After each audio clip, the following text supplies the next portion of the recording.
কেন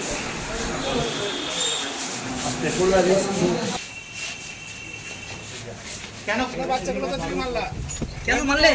তুমি কেন মারলে? কারণটা কি? কেন মারলে? কি হয়েছিল? তুমি কেন মারলে? কেন মারলে? মুর্শিদাবাদের সুতিতে বীভৎস কাণ্ড, নিকট আত্মীয়ের হাতে খুন ৩ শিশু। বৃহস্পতিবার সন্ধ্যায় সুতিতে ৩ জন শিশুকে কুপিয়ে খুনের অভিযোগ বছর ২১-এর গোলাম সারোয়ার ওরফে বাদশা নামের এক ব্যক্তির বিরুদ্ধে। গুরুতর আহত আর এক শিশুর চিকিৎসা চলছে। বৃহস্পতিবার বিকেলে প্রতিবেশীদের উঠোনে খেলা করছিল ৪ জন শিশু। সেই সময় তাদের কোপানো হয় বলে অভিযোগ উঠছে। ঘটনাস্থলেই মৃত্যু হয়েছে এক শিশুর। গুরুতর আহত অবস্থায় ৩ জনকে প্রথমে জঙ্গিপুর মহকুমা হাসপাতালে, পরে মুর্শিদাবাদ মেডিকেল কলেজে নিয়ে আসা হয়। মেডিকেল কলেজে ২ শিশুকে মৃত বলে ঘোষণা করা হয়। অভিযুক্তকে গ্রেপ্তার করেছে পুলিশ।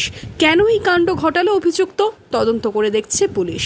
এদিন সকালে শিশুদের বাড়িতে যান বিধায়ক ইমানি বিশ্বাস। নৃশংসভাবে একই পরিবারের 4টা শিশু, বাচ্চা মেয়েকে 11 থেকে 4 বছর পর্যন্ত তাদের বয়স, তারই এক কাকা নৃশংসভাবে খুন করেছে।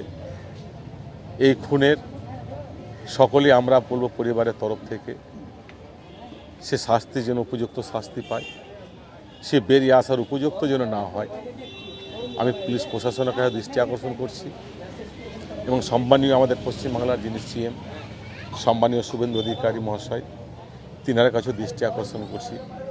কারণ এই ঘটনা অত্যন্ত বেদনাজনক ঘটনা।